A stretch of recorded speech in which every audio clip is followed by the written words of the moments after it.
What did Mo the Crow do to land himself behind bars? Who is the mysterious Troy Hicks, and what is his dastardly plan? What is an unfunny? So picture this, it's late at night, I'm just in my bed, relaxing, and my roommates are in the other room calling me a nerd when they think I can't hear them. I am in my bed just kind of proving them right, looking through some playlists of top 5 most disturbing comic books of all time. One comic in particular kind of caught my attention. So I start up the video and immediately I'm greeted with this image.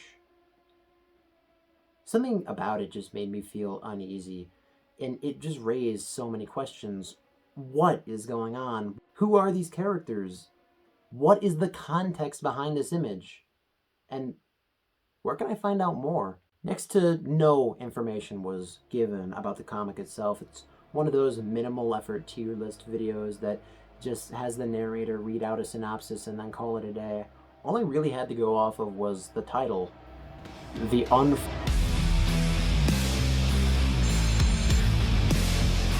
Unfunnies is basically a 4-issue miniseries that ran from 2004 to 2007, set in a Hanna-Barbera-style cartoon world whose once cheery and wholesome denizens gradually become more and more corrupted by some malevolent figure behind the scenes, falling deeper and deeper into their darkest urges and acting out their most depraved fantasies, unknowingly serving the end goals of the monster behind the madness, an enigmatic man named Troy Hicks. The comic has effectively fallen into obscurity, so I really couldn't find that much information about it online, so I'm pretty much just going off the Wikipedia article. Basically, The Unfunnies was written by Mark Millar and published by Avatar Press, but you wouldn't find that on either of their websites. It seems like everybody who worked on the comic now just wants absolutely nothing to do with it, but why? Well, the biggest selling point of The Unfunnies is how shocking its content allegedly is. This right here is written on the back of every issue. People say that America is unshockable now, that all the taboos have been broken, that that after 9/11, nothing can make a real impact. Those people just haven't read Unfunnies yet. Well, now I need to know, what happens in this book that is so shocking that the guy who wrote Nemesis and the publisher behind Crossed are just afraid to put this out? They want nothing to do with this. Why? What happens here? Well, to find out, I guess we have to do the one thing I've been trying to put off this whole time. We have to actually read the book.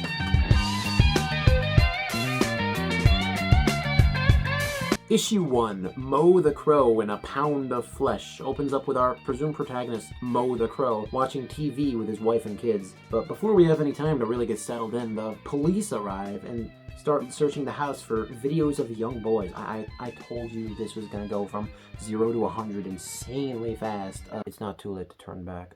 You should probably turn back now. It only gets worse from here. We cut right to Mo's trial, where he only incriminates himself more and gets sent off to jail. Mo's wife, Birdseed Betty, I swear to God, these names, gets a letter from the postman, Frosty Pete, that the house is getting foreclosed and the car is getting repoed, so she finds the landlord, Jungle Jim, throwing everything out, and she begs him to let her stay, so they come up with a proposition.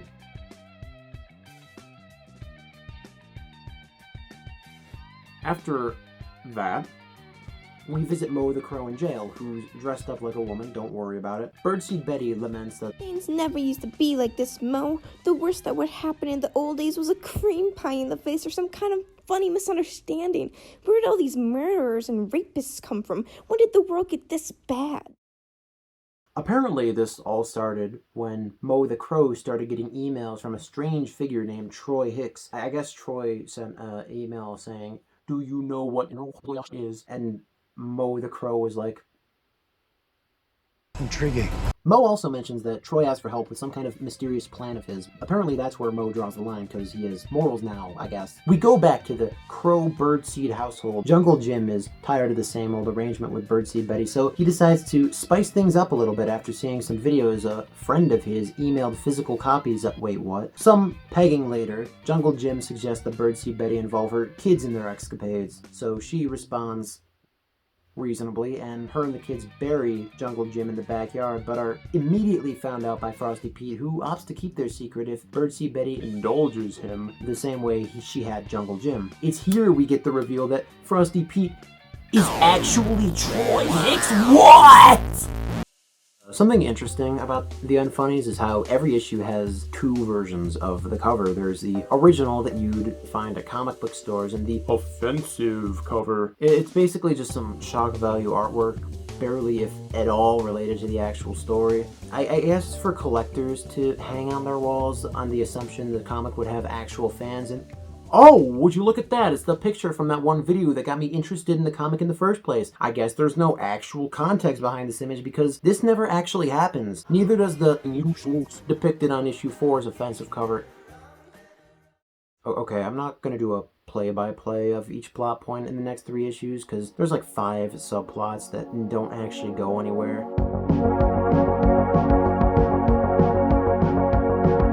Issue 2. I guess we're done with titles now, sure. We start off with Pussy Whisker acting a clown, and then Birdseed Betty doing a thing, and then Sally Gator being talked into putting out a hit on her daughter for some reason by Dr. Despicable. Back to the A-plot. The cops are grilling Mo the Crow about where he got these tapes. He immediately spills the conversations that he'd had with Troy Hicks, giving a little bit more insight into his plan to come back to life. He gives the cops an address where they find a Ouija board, but while down there, the cops get called to the scene of a murder, and it's revealed that Frosty Pete, is responsible, alluding to how the real fun is just about to begin. That's issue 2, basically.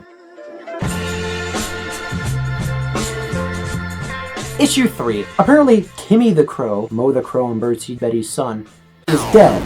Don't ask me how or why, he just is. He's dead now. He wasn't the little bird who got shot at the end of issue 2. That was fucking Chicky. Timmy the Crow is an entirely separate character. We don't actually know how Timmy dies. Probably Troy Hicks' fault, but I guess we'll never know. Also, Dr. Despicable is stealing testicles now.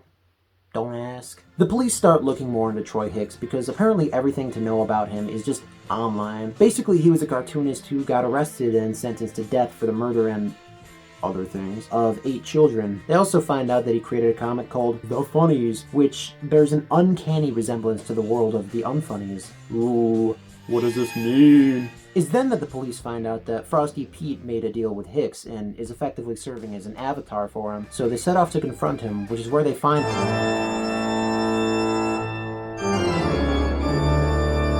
Okay. Issue 4. This is the big one, the grand finale. Birdseed Betty has found God. God, I wish Mark Millar would. And Frosty Pete has evil magic powers now, and I guess he, or more accurately Troy Hicks, starts explaining his evil plan. I think it's time you found out what's been really going on in your shitty little town. Also, Timmy's not dead anymore. He's just back now. Sorry to interrupt, Troy. Carry on. 9 counts of kidnap, assault, and murder was a guaranteed seat in the electric chair. But there's no way I was frying like all the other suckers. No way I was giving up this one and only shot at life. No way some dusty old judge was giving Troy Hicks the kill order. And so I started the plan and plot. And most important of all, I started to draw again.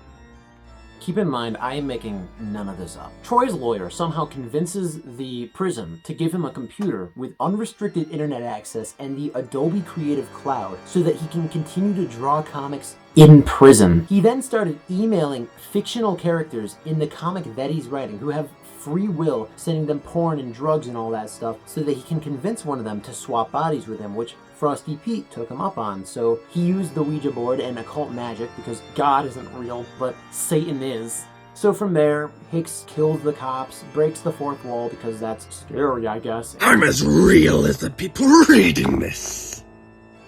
And for those of you wondering where Birdseed Betty's at, maybe she at least gets a happy ending, well... Kids, it's time to say goodbye to all the sickness and filth that's blattered our lives these past few weeks. I hope the way we turn things around is all the proof we need that there's a God up there looking after us. You think it was Jesus who saved us, Mommy? That's the power of prayer, kids. Life isn't just a series of cruel, unconnected events. We're all part of one big plan. Red light means stop, Mommy. I know, sugar. Now how about a little Christian rock as we make our way to California? Holy shit!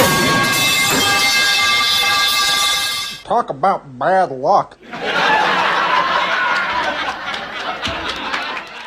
That's the Unfunnies. I don't like it. For a comic that wears how offensive it is on its sleeve, I just found myself being really bored. This has to be one of, if not the absolute worst thing I've read in a long time. At every turn, this book is just telling you to be shocked, be offended, clutch your pearl necklace, yelling, "Oh, the humanity!" But it just reads like a middle schooler's definition of mature. And because of that, the actual story being told just falls astonishingly flat. The characters are all defined by at most one trait, and they never learn or grow in any meaningful way. There's no theme, no moral to the story. Even if you look at the premise itself, you realize just there's nothing of substance to be found in the Unfunnies. It just falls apart upon like any level of critical thought being put into it. Let's just take what every character has said, what's been established in this world, and just think about it for a second. So, if we're to take the words of every single character at face value, then serious crime and tragedy have only become a thing relatively recently. Pranks and pies and funny misunderstandings were the law of the land. So then, what the hell is Dr. Despicable's deal? Are you telling me this man, whose literal name is Despicable, was once a good doctor? Are you telling me that he took good care of his patients, and so did his doctor buddy who he had the whole testicle collection competition with? It's never so much as implied that he was at any point in contact with Troy Hicks. So what's to be extrapolated here is that he and his shitty doctor buddy, they decided independently of any outside influences that they were going to go out looking for gullible male patients to hornswoggle out of a testicle. But Troy Hicks invented the world of the Unfunny so he could corrupt it himself and bring murder and degeneracy to the world for his own gratification. Then why is it that in issue 3, you can see that one of the plays that Pussy Whiskers starred in was The Death of a Salesman, a play which literally ends in a man taking his own life. Are you seriously going to tell me that suicide existed in this universe and was so well documented that it could be implemented into art, but not murder? Murder is like an entirely new concept to these people, to this world? The play is even directly credited to Arthur Miller. Not some animal pun name, not some shitty joke name, Arthur Miller, which would imply that at some point he also wrote and produced The Crucible, a play which was a criticism of McCarthyism, which was this ideology that spread in the West and America because of the prevailing fear of communism in the wake of World War II. Just going down the line of implications here, Arthur Miller exists, which implies The Crucible exists, which implies McCarthyism, which implies communism, and then World War II. If we're to draw this out, take it to its logical conclusion, we are to infer that the Holocaust happened in the Unfunnies universe. Oh, but back in the old days, the worst that would happen was custard pies being thrown around. Oh. I hate this comic. It genuinely astounds me that you could write something so truly abysmal that you could go on and write Nemesis afterward and that be an actual improvement. I can understand why Mark Millar wants to pretend this never happened. The Unfunnies deserves to be forgotten, but not erased from history. Not everything we make is gonna be good. A massive part of making anything is improving, but to improve, we need to be able to look back at what we've made, things we may have at one point been proud of, and see how much we've grown since then. At least Millar had the gumption to put this out there in the first place. It's not a good comic by any means, but at least he went for it. What's stopping anybody else? I know I've been confused and unsure before as to how to get into content creation, but the best way I've found is to just do it. Put yourself out there, take a risk. What's the worst that could happen?